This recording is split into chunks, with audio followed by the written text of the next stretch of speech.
Hello everybody. So today I'm making a video I haven't made in a while, which is the most undervalued growth stocks in my coverage universe. This is the video where I cover all of the stocks in one spreadsheet, and it's all of the stocks that I usually cover on the channel. A few of them I haven't put in there. I have maybe 6 or 7 that I haven't put in there for various reasons, but the large majority of them is there. And if you're already familiar with the channel, on this channel I use the enterprise value over gross profit over the revenue growth metric, which is the main way that I assess whether a stock is overvalued or undervalued. And ideally, I would want this metric to be under a 0.5. So on average, right now the stocks are a little expensive based on my metric, but not that much. I mean, still trading within a reasonable range, and you'll see some stocks are much more cheap than others, right? So for example, Nvidia right here, the 2.22, that's Nvidia, that's actually AMD right here,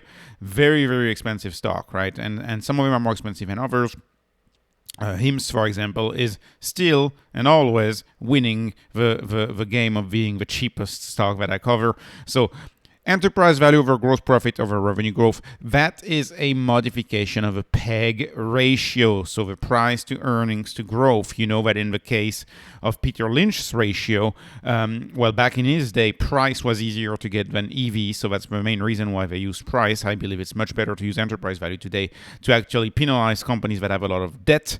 Earnings back in his day were also less prone to accounting mismatches. And one of the reasons why I do not like to learn to use earnings in 2024 is because there's a bunch of issues with earnings and accounting. And for example, marketing expense. Should you capitalize marketing expense? Should you capitalize R&D expense?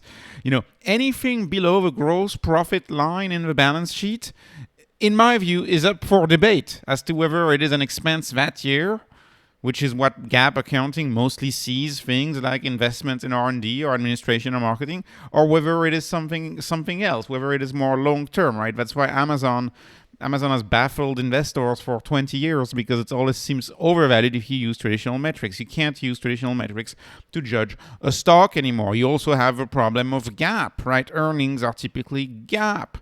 The problem with GAAP is that it penalizes companies that pay stock-based compensation.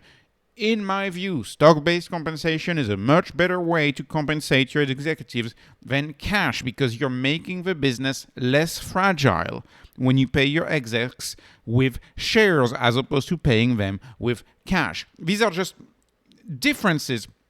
Now, these differences may not be relevant to mature companies, right?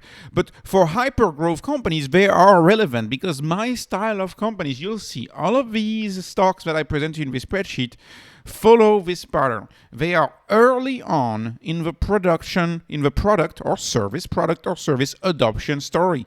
None of the stocks that I present to you have products that are mainstream. The products or services sold by these companies are not mainstream yet. They are starting to become part of the marketplace. And my goal, my style of investing is what? I try to get into a stock before the product is widespread. So I try to invest at early signs of product adoption. Early signs of adoption is when I start to get in, and this process, which is called the S-curve, this process lasts usually, 10 to 15 years. And if the stock doesn't have another innovation 10 to 15 years later, then it becomes a mature company, and I would be interested in getting out. So I would get out at early signs of product adoption, slow down, and get in at early signs of product adoption, product adoption or service adoption. So all of these stocks follow this pattern. I invest in S-curves. That's my style of investing. These stocks are not for everyone, but they have historically worked for me. So now that I've put this out of the way, now that I've explained to you my EV over gross profit over revenue growth metric, let me go through each of the stocks on this channel, beginning with Tesla. So Tesla, in my view, is highly, highly inexpensive. It is trading at a discount compared to what it has historically traded. I believe it will go back to the higher valuation that it historically had. The fact that Tesla looks awful on my metric right now has everything to do with the fact that the revenue growth is not as high as it used to be, because Tesla is within two adoption curves. It's finishing up the adoption of its high-end vehicles, the Model Y, the Model 3, and it's currently working on a compact car, the Model 2, which will come in 2026, 2027.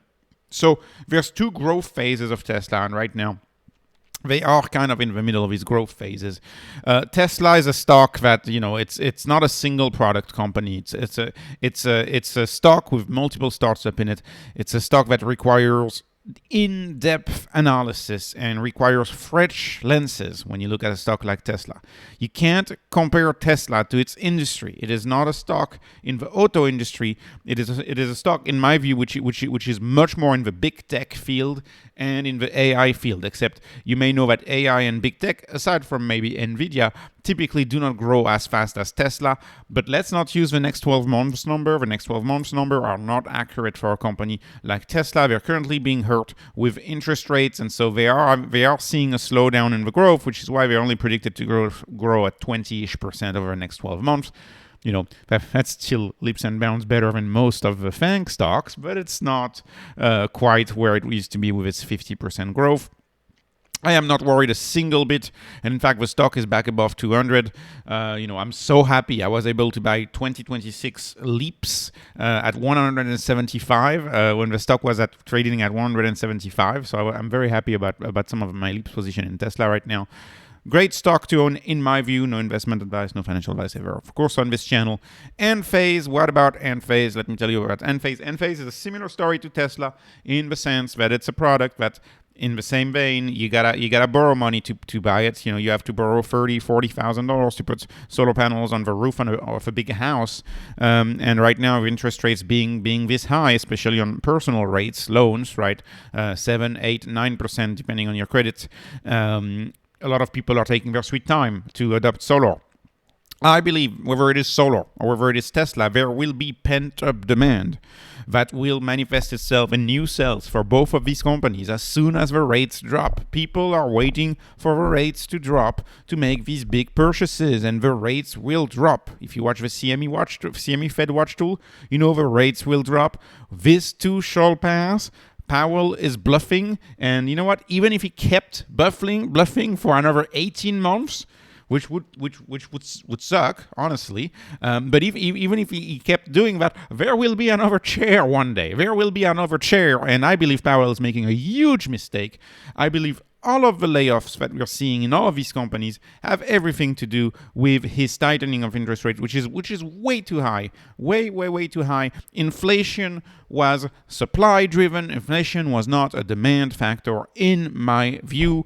That's what happened when you shut down the world. When you shut down the world, supply chains get messed up, and that creates inflation. I believe they had it right the first time. In the early days of 2020, you remember inflation is transitory. They had it right. But traditional finance folks, even if they have a right thesis, they're going to forget about their right thesis because it doesn't manifest in like 12 months or a year, or 18 months out. They don't think long term. They don't, for a central banker, 4 years is the end of the world. Anyways, let me move on. So Enphase, and let me finish. Enphase and Tesla, right? Product adoption story. So Tesla, right now I drive around, about one car out of 15 is a Tesla. 1 out of 15. In my view, there will be a moment where you have 5, 6 cars out of 10 that are electric cars, and maybe out of the 6 out of 10, maybe 4 out of 10 are Teslas. I know that sounds crazy, but I see it in my neighborhood. I see Teslas everywhere. Teslas are the mode of the statistical distribution of cars. Teslas are so common. I see them everywhere. It depends where you live, but I know in my part of the US they are everywhere, and they're gonna become the mode, just like the iPhone is the mode of the phone distribution, the smartphone distribution, and the same is true for Enphase. So right now, you take a walk in your neighborhood, you probably see 10-ish% of roofs with solar panels. I believe we're going to reach a world where it's going to be 80 to 90% of roofs are going to have solar panels, just because they make so much sense, especially if you have an electric car and you get to charge it for free with your solar. They make so much sense. And I'm very happy with both my investment, Tesla and Enphase. By the way, if you know the channel, Tesla is my number one position. Enphase is my second quote-unquote stock position. I actually own more Bitcoin than Enphase. My Bitcoin position with Bitcoin doing so well, it's pretty close to my Tesla position right now. Anyways, let me move on now to a much more speculative stock in this category, which is STEM. STEM is an installer of Chinese power packs, right, and Tesla mega packs. They install these systems that replace oftentimes peaker plants, for example. Which is the Tesla Megapack is the best example of that, but there's Chinese copycats of that, and they install those for utilities and for large commercial buildings. And STEM is a risky company. It is a risky company because they're competing head to head against Tesla, and their software, the Athena software, is competing head to head against the Tesla Energy software, and so it's a tough proposition. They have a tough competitor. And they've been claiming for years that they are going to move away from being this installation of Megapack business. They're an installer of Megapack. They're going to move away from that and move into a software business. But right now, that vision, in my view, is not manifesting itself. So the stock is trading sideways. It's been trading sideways for years. It's a riskier play, especially as we see consolidation. We see a lot of consolidation in the EV space, where a lot of the traditional EV makers are just simply getting out on not pushing through on making electric vehicles, and so Tesla is getting the lion's share of the business. I fear that for energy, this is kind of becoming the same way, where Tesla may be still getting the lion's share of the business, because if you look at Tesla's growth rates on their energy, it grows like crazy. So, I'm a little concerned about STEM. This is not a position that I have right now. STEM, I do not have a position into. Let me move on to HIMS. So HIMS, I mean, look at the valuation delta between, say, a HIMS or a Tesla or a HIMS and AMD. I mean, HIMS, of course, it's a stock example because HIMS is the cheapest company in this universe right here that I'm showing you. I do not understand why HIMS is trading so cheap. It's trading at only 3 times gross profit. The ratio is a 0.05 on my metrics, so 10 times cheaper of what a stock I would consider cheap. HIMS is 10 times cheaper than that. What does HIMS do? HIMS is an e-doctor plus an e-pharmacy without insurance. That's the best way that I describe it. Why is it so important to be without insurance? Because when you're without insurance, you can move really, really, really fast. You can make a sale. You can have a customer come, see a doctor, order a medication, and HIMS is making the sale, and HIMS is curing the patient. And that can happen in a matter of 24 hours. You cannot do that with a traditional healthcare system. I mean, if you've never used healthcare, and HIMS focuses mostly on healthcare for people that are relatively healthy, right? People in their 30s. It focuses on things like ED, on more minor health issues. I mean, just figuring out your health system takes you more than 24 hours, right? The proposal, what HIMS is selling you a cheap price, cheaper than copays often. This is oftentimes part of their marketing. The treatment that you get through HIMS is going to be cheaper than your copay.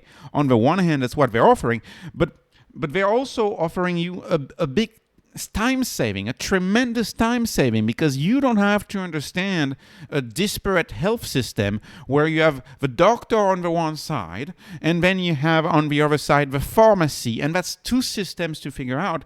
And also, depending on your insurance, let's say, and HIMS, the main business for HIMS, still the share of the revenue, well, it's changing, it's evolving. In weight loss, people are getting very excited about weight loss, but still the main product is ED.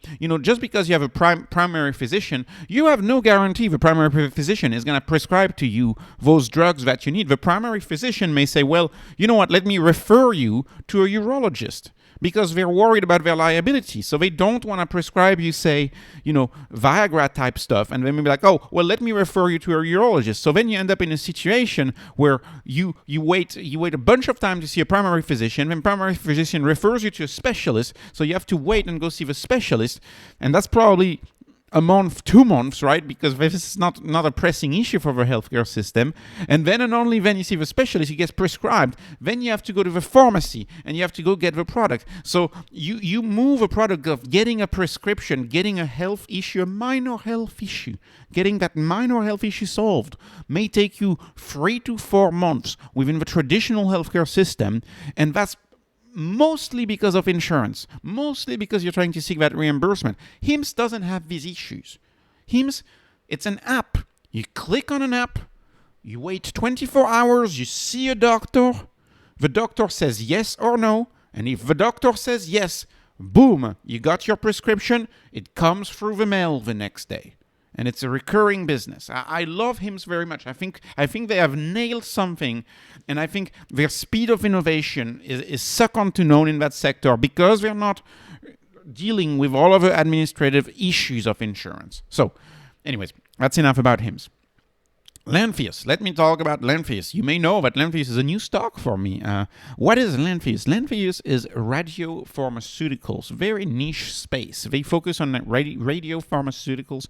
What is a radiopharmaceutical? Well, in the case of Lantheus, it's an injection that you take right before going into a scanner. And what that injection does is it highlights much more closely prostate cancer cells. And so when you go to the scanner, you used to have things like false negatives, and it's a very problematic if you get a false negative on health because you go get checked for prostate cancer and the doctor tells you, well, you don't have anything, and you actually have something, but you don't have anything because it's not visible to the scanner. Well, what this drug does is that it makes your cancerous cell that are earlier ones visible, and that's their drug. Pylarify is the name of a drug. Their drug is a blockbuster. Per everything I look at, their drug is a blockbuster. This is a company that was a steady Eddie company, not growing fast, been around for 20 plus years. They had a few tiny products, and then they have this one drug, and this one drug is now 70% of their revenue. It's going to be close to 90% of their revenue next year, that one drug. And then they're going to Europe, and they have the blockbuster drug. So maybe I'm investing in this company because it's very cheap. It's dirt cheap. That's one of the reasons. Another reason is I have my own biases with blockbuster drugs because I was very lucky to be investing in AbbVie during the times of Humira. You may remember Humira. I was so pleased with that blockbuster drug. So I have good experience investing in companies that have blockbuster drugs, and that's what I call a blockbuster drug. I'm very happy to own this stock, and really the trigger for me owning this stock is how cheap it is. It actually got a little more expensive, but it used to be under 0.1 on my spreadsheet, so slightly more expensive than a StoneCo, not quite as cheap as a HIMSS, but not that far off, right? About twice as expensive than a HIMSS, but for a product which I view as pretty darn impressive, if you ask me. Let's move on to Transmedics. Transmedics is a little more expensive. This is another healthcare stocks. And you're noticing, by the way, that I'm going through megatrend. These are my energy revolution megatrends. This is my healthcare megatrend. So Transmedics, what does Transmedics do? They have this system that they call the organ care system. The organ care system is, it's a company that I was very hesitant about because it's in the organ donation space. And it makes me feel uneasy. I mean, still today, I don't feel too easy about this space.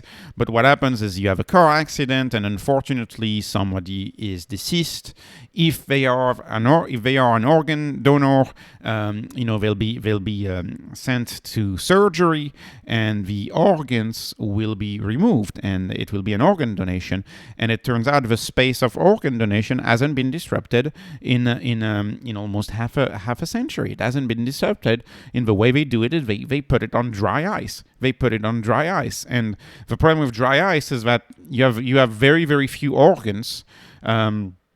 Well, you have quite a bit, but you have way fewer organs that actually work out. And from what I remember, it's only 2 out of 3 end up being transplanted because dry ice is not working very, very well. Their system is the organ care system. So it's a machine that mimics the human body. And when you get the organ out of a deceased person, you put it into that machine, and that machine will mimic the organ body. And it allows your organ to live in this machine for much longer. and it creates much better outcomes. It also gives more time for the transfer. And this is a company that's it's a 0 to 1 innovation in my view. It's an innovation that's taking over the space of organ donation. They have very, very high targets. Recently, Transmedics, what they did is they acquired an airline. It was actually a flight school. They acquired a flight school, and they shut down the flight school. They acquired it for the planes, and now they have their own planes to do organ transplant. And the reason for that is because in the past, in this industry, you would need to use charter planes. And charter planes were highly problematic because you always have a sporting event, a corporate event, which made it that sometimes on 1 day out of 3, you couldn't get a charter plane to move an organ because there's a Super Bowl somewhere and all of the celebrities rented a plane. And that's a very recurring issue. So now Transmedics owns its own planes, and it is one of the only systems that can guarantee the movement of one organ from one part of the US to another part of the US. So very specific business, but very, very fascinating business if you ask me, and I find the stock pretty cheap. Shockwave Medical, well, I must say Shockwave Medical got quite a bit more expensive in the little bit of time that I've owned it ever since I've made this video. So I've taken a position in Shockwave, and I'm up 30% on the stock. So it's a little more expensive now. Shockwave Medical, what does it do? Well, it's a novel medical device that will get this. They use sound waves. It's a medical device that uses sound waves to break calcium deposits in your arteries. Turns out, leading cause of death in America is atherosclerosis, which is related to cardiovascular heart disease. That's the leading cause of death. 1 patient out of 10 that is diagnosed with atherosclerosis. So your arteries getting clogged up. One out of 5 of those patients have calcium deposits. And what Shockwave Medical is, they have this device which is a sound wave emitting device. It's a catheter, and you put it through the vein, and the sound waves break up the calcium. And it is also a 0 to 1 procedure. It's a leading procedure. It's a great procedure because in the past, the only way to break those calcium deposits was to blow up balloons in your veins, and it wasn't working nearly as well. So now they use sound waves. And I think it's a fascinating technology, and it's getting adopted. And I love to be in that healthcare space because what is inevitable is demographics. Demographics are perhaps the most inevitable prediction that you can make over the next 20 years. The people in their 60s right now, and maybe their late 50s, early 70s, they're going to be needing these procedures in droves, because, of course, heart disease is the leading cause of death, 1 out of 3. So you're going to have a wave of 60, 70 years olds who are going to be needing these procedures, and that's true in the US. That's true in Europe. And in the case of Shockwave, they have a lot of hopes in China, entering the Chinese market, because China has an aging population. And of course, when you have an aging population, you have much, much, much greater needs for things related to heart disease. So I believe this is a company that's going to do very well. One last special mention about Shockwave that I'll put in there is look at that gross margin, 87%. For medical equipment. This is medical equipment, right? This is not software. This is medical equipment. You have 87% margin. It's stunning. I love it. Very happy to own it. I have a hard time adding to it, though, because my position is up 30%. So, whatever. It's okay. And you can see, generally, these healthcare stocks are cheap, at least those I cover here. And the reason why I say that is because if I compare it to my data stocks, my data warehousing and data monitoring stocks, you will find them very expensive. So Datadog is a stock that I'm up 150% on Datadog. I feel bad because I started the channel, I was covering it heavily, and now the stock has run up so much. But I'm not going to sell it because I don't think Datadog has any issues, any competitive issues. So what Datadog does, Datadog is a software company that allows you to look into your IT stack and it allows you to detect issues in your IT stack, in your applications. Whenever there's an issue in your application, you can look through all different layers of the applications, and you can notice whenever there is an issue, and we can intervene and fix that issue. So it's a big data stock in the sense that it combines all of your logs from all of your different apps and points out the issue right away. Let's say there's a customer order and you have an issue somewhere in your IT stack. Instead of spending days and days finding out where is the issue, you can find it easily with Datadog. Datadog, of course, this is the SaaS, this is the recurring business model. All of those are SaaS business models. You know, the beauty of it is you make the sale. Once you make the sale, the customer stays, and the customer stays for a very long time. SaaS is one of these businesses, you know, that have long-term runways, long-term growth rates. When somebody subscribe, they typically can subscribe for perhaps a decade plus. That's why these companies have much bigger valuations. Datadog, I like it very much. Snowflake, Snowflake is a classic data warehousing and data lake app. What Snowflake does is it's a cloud for your data. It's a data cloud. You don't have to store your data on local servers anymore. You can now store your data in the cloud, in the Snowflake cloud, and you can do your inquiries and your research on your data, and you can also run apps on your data. Data apps are the next big thing. Snowflake is a stock that I'm not in anymore. I had sold it because the CEO did a 180. He did a 180 on his guidance. He cut the guidance in half. And that was from Q4 to Q1, Q4 2022 to Q1 2023. He cut the guidance in half, and I got very upset. I sold my stock. I was like, you're kidding me. I was buying this stock for close to 100% growth, and now you're telling me the growth is going to be halved? And you know, in retrospect, you never know these things when you do it, but in retrospect, that was a mistake to sold Snowflake. And maybe I should learn from that mistake and actually not blame CEOs when the guidance drops. But you know, sometimes I have a hard time believing that CEOs don't see their guidance coming. You know, CEOs tend to be over-optimistic, very much over-optimistic, and that makes you wonder whether they're trying to you know, make their stock price look better by being overly optimistic on their metrics. So I don't like that they did a 180 on that growth, but it turns out the growth is even better than that CEO had forecasted, and the CEO is widely praised in the industry, right? Slootman is it? I can't remember, man. Slootman is the CEO of Snowflake. He was the CEO of ServiceNow. Very well praised CEO. And so this is a stock I need to study again, and I may get back in. Quick last thing about Snowflake. They have a private competitor. Databricks is their private competitor. And so we have to be a little careful about Databricks as their private competitor. To a lesser extent, one could argue that Palantir is a little bit of a competitor of Snowflake because they do have data applications, you know, data apps running on top of data. Palantir is another one of these big data stocks. Palantir is in the data analysis, data integration. Palantir is a stock that helps you run your business much more efficiently. It helps you make actual decisions that drive returns based on your data. In the early days when I was covering Palantir and Snowflake, when they were cheap, you know, I tried to cover stocks when they are cheap. So right now I spend a lot of time on HIMS because HIMS is cheap, and I spend a lot of time on StoneCo. If Palantir was cheap, I would be spending a lot of time on Palantir right now. But Palantir is not cheap. But Palantir is kind of a next evolution of what a Snowflake or what a Databricks do today. Today's prime time is prime time for Snowflake, Databricks, and MongoDB. Palantir is that next evolution, the next stage of prime time. Now, and that's the data apps, right? And of course, Snowflake is trying to say we do the same thing.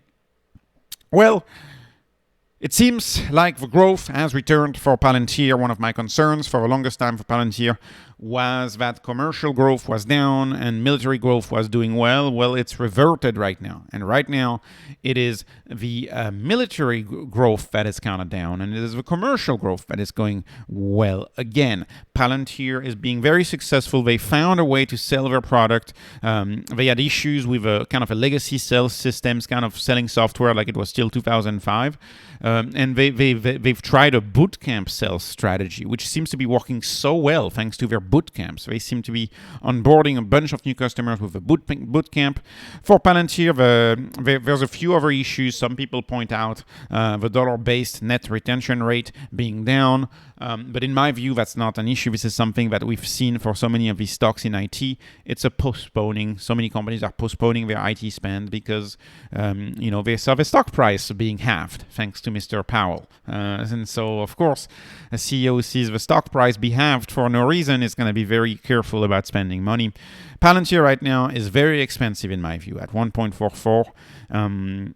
I'm not selling it. I'm keeping it because I already sold my half of my position around 17, 18 bucks, and now it would be too much profit and it would be too much gains. So I don't, because I was buying this stock at 7.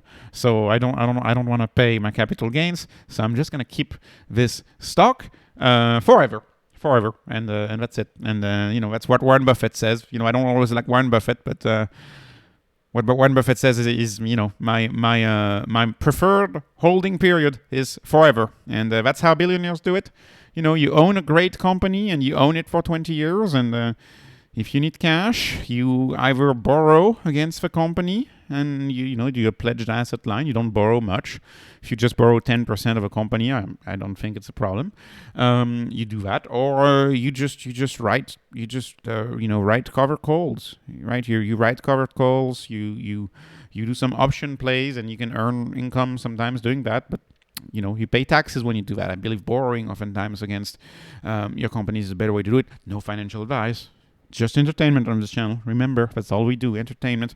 MongoDB. Let's talk about MongoDB. So MongoDB is a document database as opposed to Snowflake, which is a columnar database. So Snowflake, columnar database, the way to think about it is it's a giant Excel spreadsheet. It's a giant spreadsheet. That's the way I don't know if it's how IT people look at it. That's how I look at it.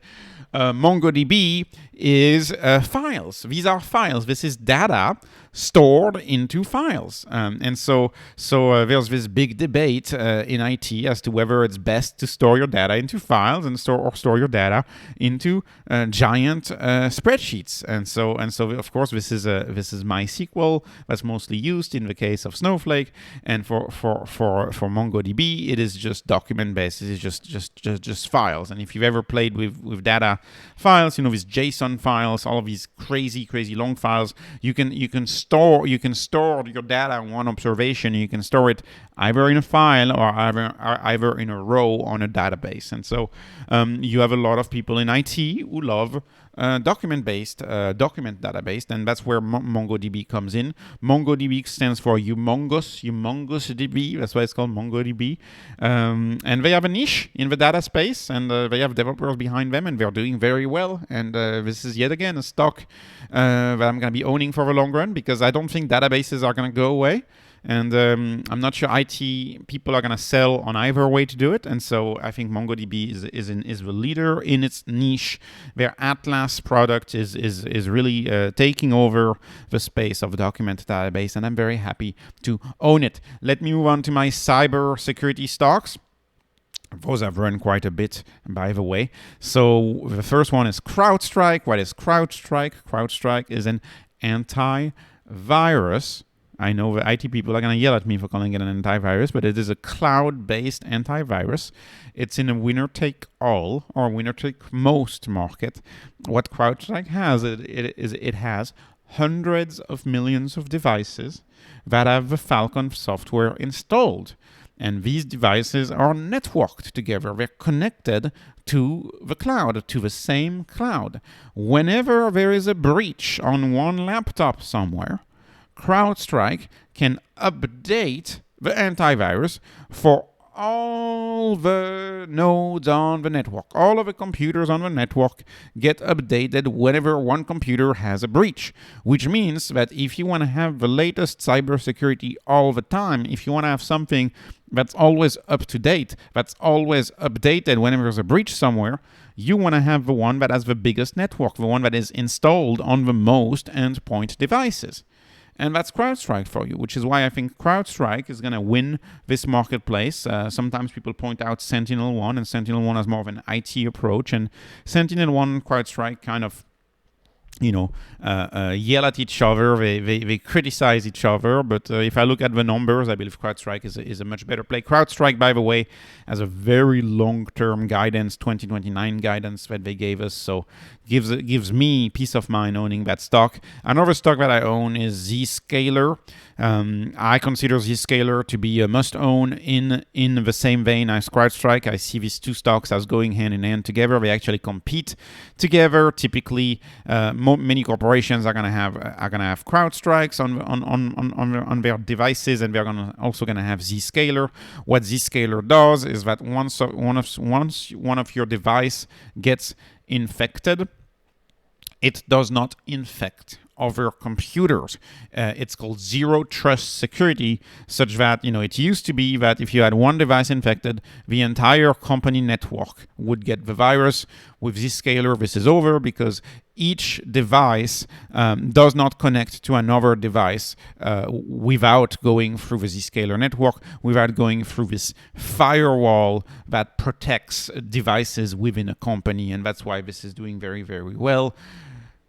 Cloudflare, let me move on to Cloudflare. Cloudflare is expensive again. The stock ran again, and Cloudflare is this, what I call a VPN for website. It hides the IP address of websites so that attackers of websites don't know what to attack.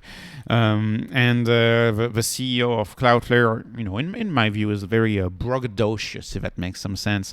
Cloudflare is the best. People who own Cloudflare think Cloudflare is the best, and so you have a lot of fights in IT as to whether Cloudflare is the best or not.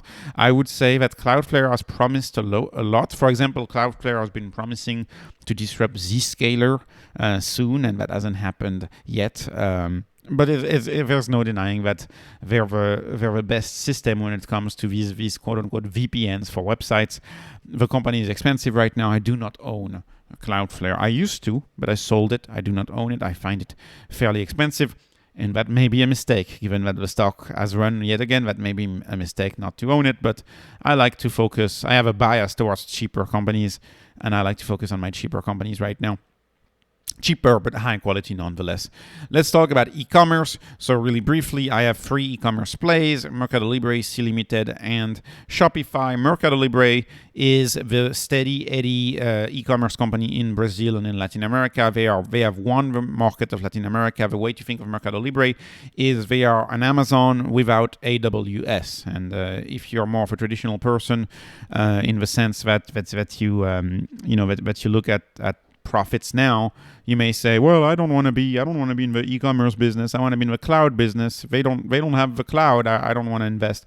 I don't believe that. I think MercadoLibre, when these companies are going to decide to leverage their e-commerce platforms, they are going to make a bunch of money. In the case of MercadoLibre, they're already making quite a bit of money. They're getting into advertising.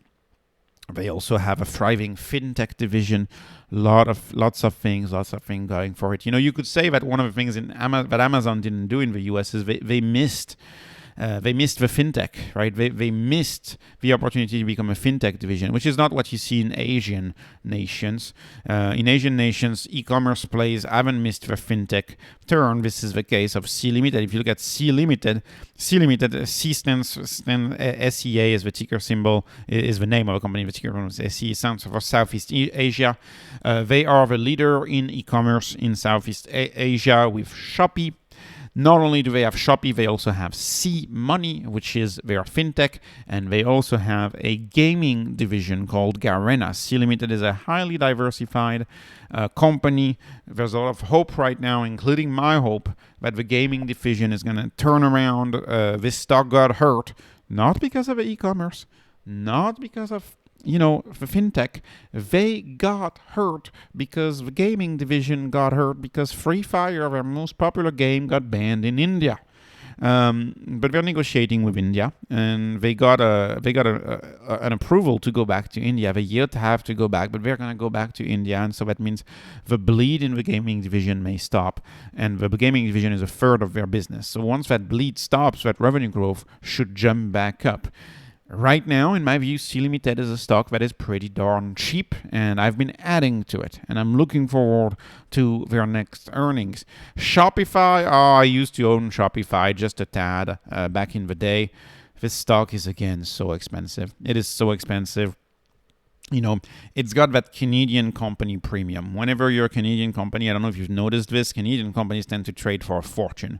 It kind of feels like Canadian real estate in a way. I don't know why Canadian companies always trade so expensive. Maybe it has something to do with the financial system in Canada, with the fact that there's a lot of institutional buyers that have no choice but to buy Canadian stocks. But I always find Canadian stocks and companies so expensive. Sucks for Shopify. I find it too expensive. That's why I'm not buying it. They are the leader in store-branded e-commerce is how I'm going to say it. If you want to buy on Nike.com, if you want to buy on the Tesla accessory stores, if you want to buy on Figs.com, if you want to buy on makeup of one of the Kim Kardashians, whatever, they all build their empires on Shopify. Shopify is they're going to run your commercial website. They're going to run your e-commerce website from startup to IPO is what they say. And sure enough, they've done it for many times. From startup to IPO, they can handle e-commerce from very, very, very big companies and for very small companies, which is why they're often compared to Amazon in that sense. Interesting founder, interesting company. They got lean. They did a bunch of layoffs. The market loved the layoffs, and I'm sure this company is going to do very, very well. But to me, this is a valuation risk that I'm not willing to take on right now, especially when I have Tesla, per my spreadsheet, trading at essentially the same valuation. I'd much rather own a Tesla because the e-commerce sector, if you think about it, this is one of the most advanced megatrend. We're at about 30% adoption, so one of the most advanced megatrend. Let's move on to DLocal. DLocal is this interesting company, interesting play. Probably one of my favorite plays in the international payments space. In the payment space, you compare. You have Global Payments, you have Adyen, all of these companies. In my view, DLocal is the better play in there. It's kind of a forgotten play. Poor DLocal. They've had relentless, bogus, if you ask me, attacks, but that's no financial advice here. It's just if you ask me, it's just my opinion. Attacks against DLocal. They've had these attacks from these short sellers, and that has hurt the stock multiple times in a row. But the stock right now, getting better, getting back up. We got some new management going on, and I don't own the stock right now. This is a stock that I need to reanalyze again. They focus on international payments, mostly for big companies, and these international payments are for, say, if you are in an emerging market, you want to pay with a local form of payment, and say you want to be a customer of Microsoft, for example. Well, DLocal, that's where they're going to shine because they're going to have so many of these payment systems in different markets, and so I used to like this stock. I need to get back in. I'm not in it right now, but I need to take a look at it again. Problem is it's expensive compared to the other payments companies. So right now, in all of these payments companies, the only one I own is StoneCo. Stonier is one of my favorites. I mean, cheapest stock. I don't understand why this stock is this cheap. It's barely more expensive than a HIMS. But it's got a great business. It's a take rate business. What is StoneCo? Stonier, what do? They're a Square of Brazil. They have these payment terminals in Brazil. The business is doing well. They have 3 million small businesses using them. The business is still widely forgotten by the market because they had a collateral issue in 2021. So the business is forgotten. But when I look at the margin, is really great at 74%. When I look at their positioning, yes, they have a little bit competition in PagSeguro. But PagSeguro is the older, slower moving company. StoneCo is the newer company, built by this Stanford graduate who who was Silicon Valley trained, very cooler, quicker, faster company in the payment space, and I believe they're going to keep doing well. Oftentimes when people talk about StoneCo, they say, oh well, there's two things they say. One of them is of course you have Pix in Brazil, which is the central bank payment system, and you also have other forms of international payments. Crypto is disrupting payments, right? But if you understand the Brazilian market, and this is why this makes me feel great investing in StoneCo, is that Brazilians love credit cards. They love credit cards. And if you look at Nubank became the leader in Brazil because of credit cards. And of course, if you pay with Pix, or if you pay with some stable coin, or if you pay with some crypto of the future down the road, you don't get to use your credit cards and you don't get your rewards. And so in Brazilian culture, that seems to be a downside. People want to pay with credit card. That's why these payment terminals, in my view, are going to keep shining. StoneCo briefly is getting into other businesses, including the software business. They're also like a mini QuickBooks for small business in Brazil. They're going to grow that. And they're getting into the banking business, and they're getting, again, into the lending business, but they're doing it slowly because they had that collateral issue. Moving on to TOST. TOST is just expensive. I mean, it is just expensive. I don't know how to say it otherwise. I find this company expensive for the sector, and it's especially more expensive as of today because the stock is up 16% right now. So it's an expensive company. Yes, it's everywhere. Yes, it's the leader. Yes, when you go to a restaurant in the US nowadays, it's very likely that they'll use Toast. They're an absolute leader in their space. But you have to make a bet on an industry that is very mature, an industry that is very tough, an industry that is very dependent on the economy. If we go into that recession, there's going to be less spending at restaurants. And I see long-term disruption happening to the restaurant industry, in the form of Uber Eats, DoorDash. I think that's going to be more and more common as people want to be entertained at home and want to entertain themselves at home. I mean, think about Apple Vision Pro, Apple Vision, these VR goggles, what that's going to do. People are just going to want to stay home, and maybe they order Uber Eats. And so that entirely changes the nature of the restaurant business. Sure, Toast can handle Uber Eats, but guess what? Uber Eats also handles Uber Eats. And you don't really need a payment terminal if you can just handle it on the Uber Eats. So you have ghost kitchens. There's just a lot of disruption and turmoil. I'm not saying it's a bad stock, but I'm saying you better be an industry insider if you invest in Toast, and you better know much better about the industry than I do, or at least be very knowledgeable about it, because I'm not as knowledgeable about it, and this is true by the way, for all of the restaurant stocks that I've analyzed on this channel, which I've analyzed quite a few. I've done Cava, I've done Dutch Brothers, I've done quite a few of these food and beverage stocks, like physical food and beverage stocks. And they're tough, they're tough to understand because you're operating in the physical world. You're not growing as fast when you operate in the physical world that moves at the rate of at the speed of construction permits and at the speed of inspections, right? This is not. It doesn't move at the same speed as the rest of the industry, and it's a very analog space. So I think it's very expensive for what you get, in my view. But nonetheless, very interesting company, very interesting niche. Let me move on to Square. Frankly, in my view, Square, the most interesting property that Square has is the Cash App. Love the Cash App. I'm curious to see how many people are going to be banking on the Cash App and the Cash App alone in the future, and I think it's going to be much bigger than most people think. Digital wallets are the way of banking, and Cash App is the leading digital wallet in the US. Most Americans have the Cash App, actually. It's the leading way to pay for contractors, and Gen Z love Cash App for their paycheck. They do direct deposit on the Cash App.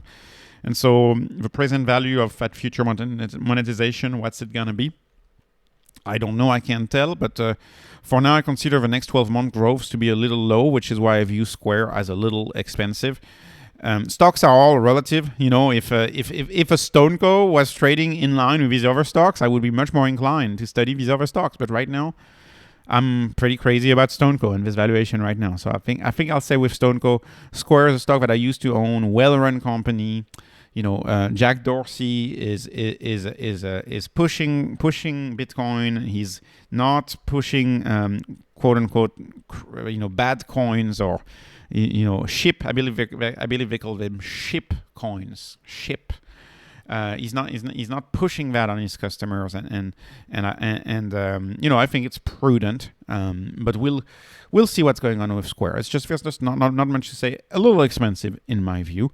Moving on to yes, it's funny that I would say Square is a little expensive, and then I move on to AMD. So forget everything I just said about Square. Square is dirt cheap compared to AMD. AMD is insane, and I see videos of people saying that AMD is actually cheap. No, I don't think AMD is cheap. I actually think you could make a very, very fair case that Nvidia, I know that's going to sound crazy, but you could make a fair case that Nvidia is not overvalued. I mean, I don't know if you saw Sarah yesterday trending these AI-generated videos from OpenAI. I mean, that almost makes me wonder whether Microsoft should be in that spreadsheet. They're going to disrupt the entertainment industry.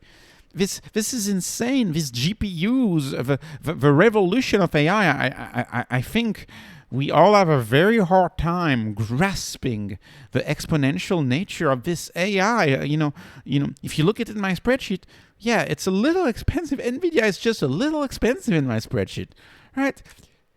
STEM or Tesla look more expensive in my spreadsheet. NVIDIA is predicted to go 51% growth off of that base, 51% of a $44 billion base. 70% gross margin. They sell these products for a fortune. And I can't imagine, I mean, anyways, just go look, and I want to make a video about this. I'll make a video about this maybe.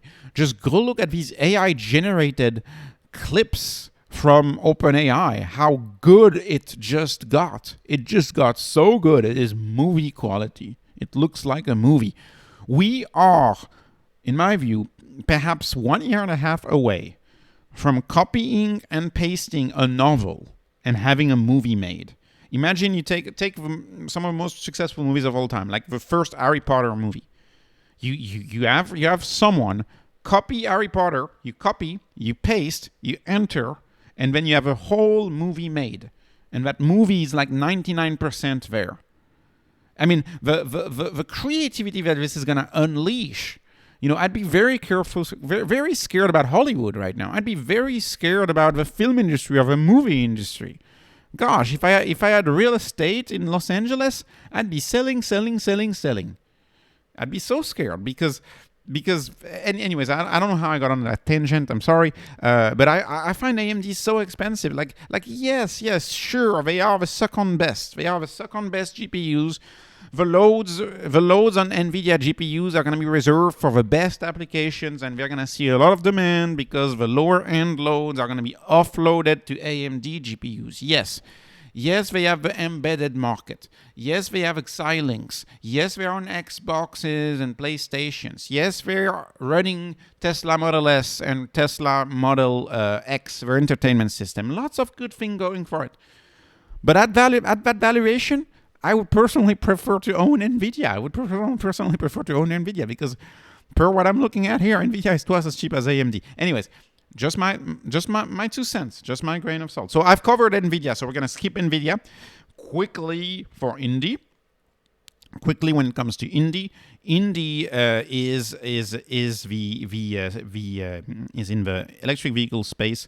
They provide semiconductors to the competitors of Tesla. This is why the stock is so cheap. I am not in Indie anymore. I had a baby position. I sold it out. I'm not in Indie anymore because I am concerned that the competition for Tesla is not coming. Competition is not coming for Tesla. They've stopped investing. All of these OEMs are stopping investing in their EV. I mean, look at Ford. They've just given up. GM, you could say the same thing. They've just given up. And so if the legacy OEMs are not going to even try to compete against Tesla, then a company like Indie, who mostly sells to the legacy OEMs semiconductors that help them mimic Teslas, I don't think they're going to be doing too well. But anyways, take that with a grain of salt. I am not in the semi sector, which is also, and I'll conclude with this one. I'll conclude my discussion of semis because this is not my sector. I'm a little more careful about investing in these because obviously this is not my sector. This is a fast moving sector. So for now, I'm holding off actually on all three of these. Although if you own index funds, right, I own Nasdaq index funds quite a bit in retirement accounts. You have exposure to Nvidia whether you want it or not. So you have exposure to AMD too to a lesser extent. Anyways, let me move on to my lifestyle stock. So lifestyle companies.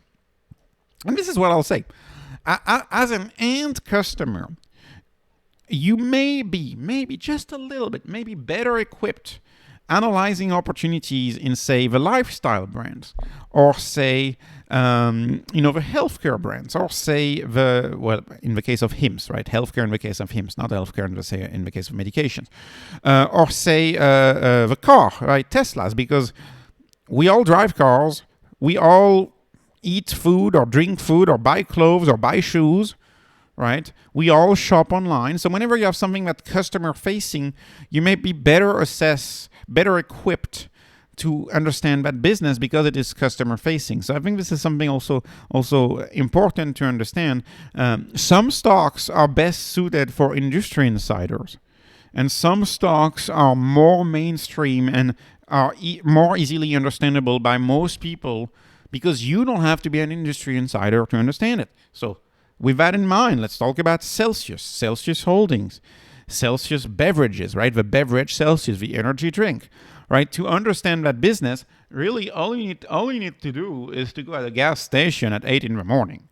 I recommend doing that. Just go to the local gas station, go to Buc-ee's at 7 a.m. and then you'll see how many people walk all the way across the Buc-ee's, grab a bunch of Celsius cans and drop $10 on Celsius cans and then go home. Go to Costco and you'll see carts with free 24 packs of Celsius and they just drop $70 on Celsius. Try it out, right? It's actually pretty decent. I think it tastes pretty darn good.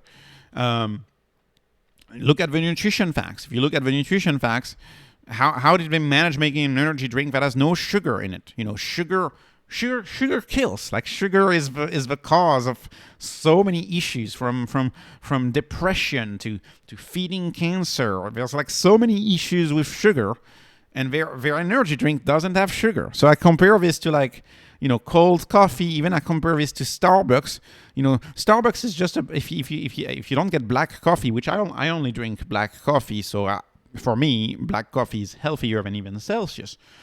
But if you compare, say the Celsius energy drink to, say, a coffee from Dutch Brothers or a coffee from Starbucks, if you look at the nutrition facts, it's just sugar. Just sugar. And of course they're going to put sugar because people come back to sugar. Sugar is addictive. It releases hormones in your brain that make you feel happy. That's why if people are depressed, they're going to buy ice cream and eat a bunch of ice cream. Anyways, it seems to me like as a consumer, you can see there are things that I see in Celsius which are beginning to tell me, hey, you know what, this may be a home run in my view. No investment financial advice, but this may be a home run in my view, because, and I know if you're in Europe, and I have 45% of my viewers that are in Europe, so in Europe you don't see it, but this thing is catching the US by storm. It's catching the US by storm, and I had exited the position for a nice profit about 6-7 months ago, and I got back in at a higher price, and I've been getting back in this whole month, and I know this is a terrible feeling. This is not a good feeling, because you pay capital gains, and then you get back in at a higher price at a later date. So not only do you lose your cost basis, you get capital gains. I think I'm going to be in Celsius for the long run. This is a company that is predicted to grow. Everything about this mind-boggling. Sales don't lie. Your sales don't lie. 79%. They're predicted to grow revenue at 79% over the next 12 months. Gross margin is excellent. They have the Pepsi partnership. So Pepsi is helping them distribute Celsius. They're entering Canada. They're entering the United Kingdom. Northern European countries. They're going to enter Europe. Europe is 450 million consumers, right? So a whole 50% higher number of people in the US alone. So this is going to be a huge market for Celsius. Plus not to mention people, when they buy an energy drink, the average consumer, it's $1.50, $1.98. They don't think. This is not a purchase when customers think about it. They just grab it and pay for it. In general, right? Even though channels about saving money would say, well, wait a minute, you should give up that $2 coffee, because $2 saved over from age 18 to age 65 compounded at 9% is $1 million. Well, yeah, you can make fancy calculations, but the truth is most people don't spend a lot of time thinking about a $1.98 purchase at the convenience store, which is why I think recession do not impact their sales as much. Anyways, this is a cheap stock right now. In my view, I view the stock as cheaper than it should be, because they're selling the founder's estate. The founder's shares are being sold because the founder passed away. Celsius, interestingly, is also an older company. It is also an older company that hit a quote-unquote blockbuster product recently, and now they're just focusing on Celsius. But they were focusing on making these vitamin compounds for a longer time of the company. That's what they focused on, and they shifted into that. They pivoted into that. So moving on to On Running. On Running is a stock that I'm going to start a position in. It's running shoes. Direct to consumer, sold direct to consumer running shoes. I'm not a runner, but if you read the reviews are excellent. They are higher end, more expensive, higher margin running shoes. The gross margin is 59%. They're predicted to grow at 51%. Now compare this to giants such as Nike, which are not predicted to grow, by the way. This is one of these companies that's predicted to grow. They have a very interesting ownership structure, a very mission-driven company, and they are direct to consumers, which makes their sales actually pretty darn impressive. Statistics I always say is their London store. So they have a store in London. Their London store would be the 5th largest country in Europe in terms of sales. And they have this grand plan of opening stores in large urban centers and selling these products. And it's a very community-based method of selling. They're very incorporated into the running. The shoe also has a very quote-unquote weird design, such that one could look at it as a status symbol in a way. I don't know. And I've listened to a few calls from them. I've listened to the founder. Very interesting company, building for the next 40 years. They say, and it's cheap. I mean, there's no denying it. When a company is cheap. I mean, compare On Holdings to Figs. Figs, right? Figs is only growing at 13%. It's the same cheapness, but 13% growth, right? On has 51% growth. I mean, you're getting into rarefied air. You're getting into a special category when you have 51% growth, when you can easily scale. What I'll conclude with this is that because they're direct to consumers, this is the type of stock that I want to focus on. You may remember my oddity video and my health video. That was the same issue. A lot of these legacy brands don't want to jeopardize their relationship with their distributors, right? If you're Nike, you don't want to jeopardize your partnership that you have with, I don't know, Foot Locker or whatever brand you want to say, whatever distributor you want to say. And because of that, you're not going to go online to undermine them. You're not going to go online to sell direct to consumers. You're going to be very careful when you do anything direct to consumer, because otherwise your distributor is going to tell you, well, wait a minute, I thought you were supporting the in-store sales. I'm Dick's Sporting Good. I'm selling your shoes. I've been selling your shoes in my giant store for a long time. Now you're going and undercutting me online. They can't really do that, right? On can do that because it's a new brand, it's a fresh brand, and they can sell directly online. So anyways, I'm very interested in this company. I love the margins and I love the growth. I mean, 50%, more than 15 on both sides. It's amazing. Lovesac is a stock that I love because it's dirt cheap. Slightly more expensive than StoneCo, but barely. Lovesac is competing against sofas, Lazy Boys. They have very interesting furniture. I'm not in this stock because of the furniture. I'm not in this stock because I like the furniture. I'm in this stock because it's dirt cheap. And the reason why this company is so cheap, keep in mind, this company trading under revenue, right? $505 million enterprise value, and revenue is almost $700 million. The reason why I like this company so much is because I believe in a real estate turnaround. I believe people are gonna get back into buying homes and buying households, buying buying furniture if they buy houses.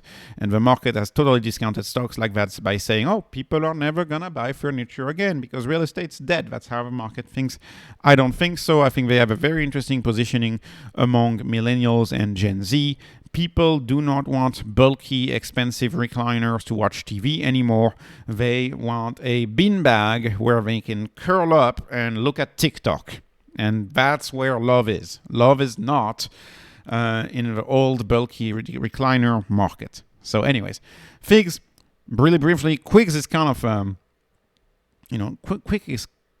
Figs is like a lottery ticket in a way. It's kind of like playing poker or a lottery ticket or gambling, in the sense that the idea behind Figs is that jeans. When jeans became a thing, they were just for the blue collar worker, and then they became mainstream. Same for yoga pants. Yoga pants became mainstream. They didn't used to be mainstream. They used to be just in the yoga studio. Now they're mainstream. That's the story of Lululemon. Figs is trying to do the same thing with scrubs. They're trying to take scrubs mainstream. They're trying to imagine a world where, just like today, most people wear jeans. Most people wear, women mostly, but most women wear yoga pants. They're seeing a world where a lot of people may actually wear scrubs. Why not scrubs?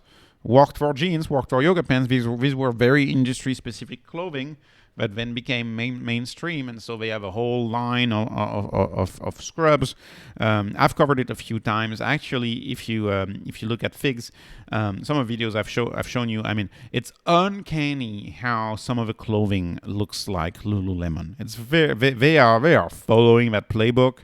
I mean, it's really interesting. Except the valuation of Lululemon is through the roof, right? Lululemon is a $50 billion company, insane valuation. Figs is dirt cheap, and so I'm looking forward to seeing what they do. I have a small position in things. DigitalOcean, I don't have a position in. I used to. I sold it. I think it's expensive for that company. DigitalOcean is a niche cloud player. It allows very small businesses. It allows coders, webmasters that test websites. It allows them to have a cloud offering on the cheap, much cheaper than, say, AWS or Azure or GCP, which is for more expensive businesses, for bigger businesses. So they have a niche in that thing. The one thing that I don't like about DigitalOcean is that they have to invest so much money on these servers. And that capital that they have to invest it, in my view, makes them a little fragile. And so that's the reason why I'm not in DigitalOcean. Let me move on to my last two platforms. And I guess I have a little bit of an exclusive for this video, so I'll get to the exclusive in 1 second.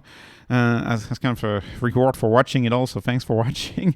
It's probably long now. Xometry. So Xometry, I love Xometry. I haven't gotten in yet. I gotta get in. I gotta get in Xometry. I have not gotten in yet into Xometry. What they do is they are a platform for industrial parts, industrial manufacturing, CNC machine, milling, 3D printing, you name it. And there's tens of thousands of little shops, small business, 1 or 2 workers on a lathe or that kind of stuff in small shops, mostly industrial towns. Sometimes they don't have business. So because they don't have business, they go on Xometry and list themselves on Xometry. And then businesses are the same way. They want to have a part manufactured. They don't know which small business to get to, so they go on Xometry to find a small business. And Xometry is just the platform on top of that. And that platform earns a profit. As a result of that, is this taking the industrial world, the world of industrial development, by storm. And it's actually 40% growth on this one, 38% gross margin. I think it's a beautiful company. I'm looking forward to getting into that company. And then the last company, the scoop, is Airbnb, and I actually exited Airbnb. I sold my Airbnb, and because Tesla was so cheap, so I couldn't resist. I mean, Tesla got under 180, so I sold my Airbnb. Kind of a reason why I sold it is because the capital gains I incurred on Airbnb were not nearly as high as what I would have incurred in, say, selling a Palantir or selling a Datadog or a CrowdStrike. But I was like, okay, sorry, Airbnb, you didn't give me as many capital gains. So because I think Airbnb is kind of a steady Eddie company. And so this is a company I would be looking forward to get back in. I don't think they're going to have a spike. They're a steady Eddie company, and they're a little expensive right now. So I sold them, but I still believe in the stock. This is a stock that I'm going to look forward to getting back into in the future if I don't see as many cheap opportunities as I see right now. I think Airbnb is interesting. They are the leader in unusual accommodations, but also in Gen Z and millennial accommodations. They are the low-cost leader for families. It's very hard to do anything cheaper than traveling through an Airbnb when you're a family and when there's multiple people in your household. That's very tough to do cheaper. And what I'm excited about for Airbnb, of course, is their longer-term opportunity at disrupting the mom and pop rental market. Your property management market, your renting a house market. I believe Airbnb has a shot at disrupting that with enough time. And they already have close to 25% of people living on Airbnb full time. Things like international students when they get into a new city, things like digital nomads. They love to just live on Airbnb for 3 months and move to another Airbnb. I believe they have a lot of disruption potential in that standpoint. Within the next 1 year to 2 years, we don't know. Tourism is still having a little bit of a hangover from the tourism boom of 2022 and 2023 with the end of all of the restrictions in 2020, right? So there was a boom. So we're going to have a little bit of this overhang, and then it will normalize. I could tell you that, by the way, the same thing for FIGS. The reason why FIGS revenue growth is 13% is also the same reason, because we have this boom in healthcare, and now it's kind of like on the decline a little bit. But at the end of the day, the demographics are going to kick back in, and people are going to get old again, and healthcare is going to be needed again. Same is kind of true for Airbnb. At the end of the day, the Gen Z are going to be a bigger and bigger cohort, and they're going to move out of their parents' homes, and they're going to need places to live, and they're going to consider places for vacation, and Airbnb is going to be more and more prominent. So in my view, this is the future. This is investing in the future. This is a company, Airbnb, that's much more efficient than, say, a hotel chain. This is a company that is not constrained by physical matters, right? It's just hosts. It's just people who pay for the buildings. They don't have a lot of CapEx. Well, who am I kidding? They don't have a lot of CapEx. They just don't have CapEx. There is no physical CapEx for a company like Airbnb. So it's a fascinating company, and it's definitely a monopoly-like company right there. And that's the nature of platforms, by the way. Platforms tend to be monopolies really, really quickly. So anyways, love Airbnb. I'm out for now. I'll get back in at some point. So this was 31 stocks. Hopefully you learned a thing or two and you kind of see where I'm at on these different companies.